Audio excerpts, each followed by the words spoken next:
"Then," said Athos, "woe to De Winter, for the child had done no harm.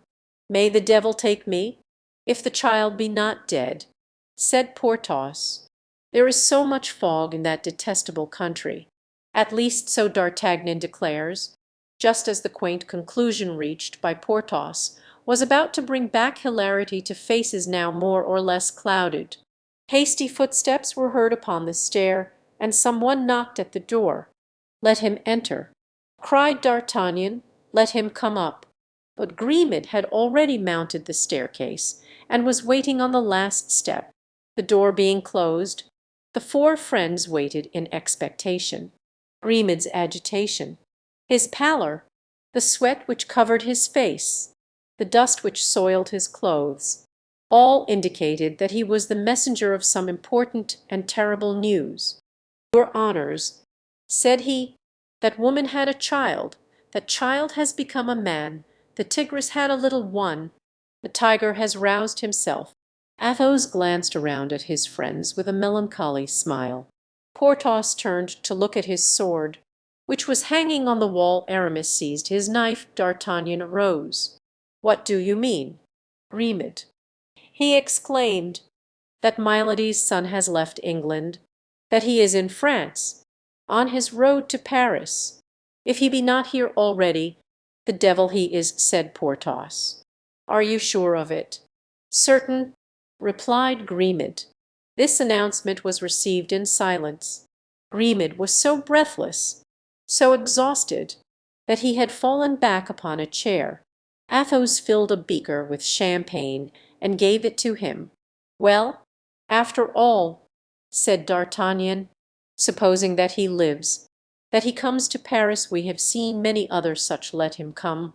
"Yes," echoed Porthos, glancing affectionately at his sword. "Still hanging on the wall, we can wait for him. Let him come. Moreover, he is but a child," said Aramis. Grimaud rose. "A child!" he exclaimed. "Do you know what he has done? This child." Disguised as a monk, he discovered the whole history and confession from the executioner of Bethune, and having confessed him, after having learned everything from him, he gave him absolution by planting this dagger into his heart.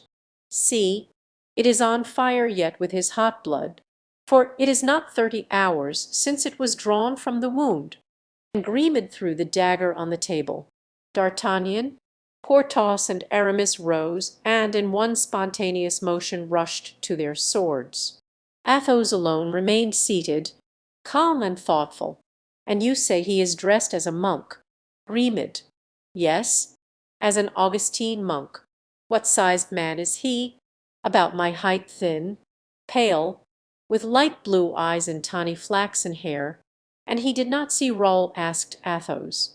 "Yes, on the contrary, they met, and it was the Viscount himself who conducted him to the bed of the dying man." Athos, in his turn, rising without speaking, went and unhooked his sword. "Hi, sir," said D'Artagnan, trying to laugh, "do you know we look very much like a flock of silly mouse evading women? How is it that we, four men who have faced armies without blinking, begin to tremble at the mention of a child?" "It is true," said Athos, "but this child comes in the name of Heaven." And very soon they left the inn. Chapter XXXVI. A letter from Charles I. The reader must now cross the Seine with us and follow us to the door of the Carmelite convent in the Rue Saint Jacques. It is 11 o'clock in the morning, and the pious sisters have just finished saying mass for the success of the armies of King Charles, leaving the church. A woman and a young girl dressed in black, the one as a widow and the other as an orphan, have re-entered their cell. The woman kneels on a prie-dieu of painted wood, and at a short distance from her stands the young girl, leaning against a chair, weeping. The woman must have once been handsome, but traces of sorrow have aged her. The young girl is lovely, and her tears only embellish her. The lady appears to be about 40 years of age, the girl about 14. Oh, God! prayed the kneeling suppliant, "Protect my husband, guard my son, and take my wretched life instead."